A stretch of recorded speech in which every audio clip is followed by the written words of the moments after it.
The anti-Semitic decision of the International Court in The Hague is a modern Dreyfus trial, and it will end the same way. 130 years ago, the French Jewish officer Alfred Dreyfus was falsely accused of treason by a biased French court. In response to these false accusations, the great French writer Émile Zola wrote his monumental essay, J'accuse. He accused the French court of anti-Semitic lies against an innocent officer who was later exonerated of all guilt. Now an international court in The Hague, also headed by a French judge, is repeating this outrageous offense. It is falsely accusing me, the democratically elected Prime Minister of the State of Israel, and Israel's former Defense Minister, Yoav Gallant, of deliberately targeting civilians. This when we do everything in our power to avoid civilian casualties. We issue millions of text messages, phone calls, leaflets to the citizens of Gaza to get them out of harm's way, while the Hamas terrorists do everything in their power to keep them in harm's way, including shooting them, using them as human shields. The court in The Hague accuses us of a deliberate policy of starvation. This when we've supplied Gaza with 700,000 tons of food to feed the people of Gaza. That's 3,200 calories for every man, woman, and child in Gaza. And these supplies are routinely looted by Hamas terrorists who deprive their people of much-needed food.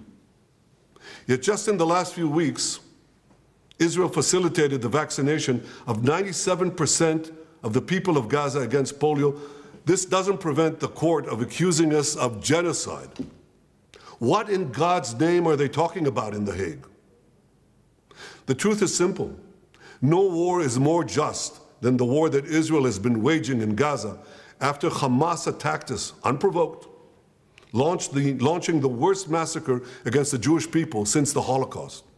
The decision to issue an arrest warrant against me, the democratically elected Prime Minister of the State of Israel, and our former Defense Minister, was made by a rogue prosecutor who's trying to extricate himself from sexual harassment charges, and by biased judges who are motivated by anti-Semitic sentiments against the one and only Jewish state.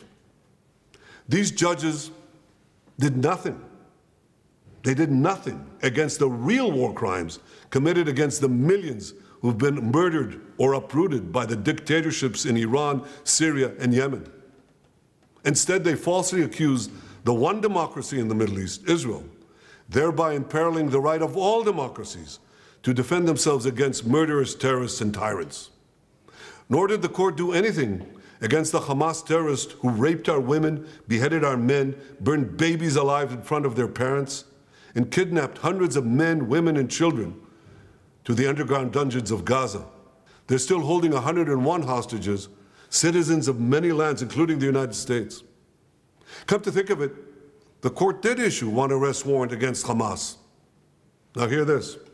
They issued an arrest warrant against the corpse of the Hamas arch-terrorist Mohammed Dev. His corpse. What an absurdity. No biased anti-Israel decision in The Hague will prevent the State of Israel from defending its citizens. And I want to thank our many friends around the world, especially those in the United States, who've condemned this outrage and who have said that this decision will have severe consequences for the ICC and those who cooperate with its decision. Israel will not recognize the validity of this decision. We will continue to do everything we must do to defend our citizens and defend our state against Iran's axis of terror, Iran and its terrorist proxies, which include Hamas, Hezbollah, the Houthis, and others. Our enemies are your enemies, and our victory will be your victory, the victory of civilization over barbarism and tyranny.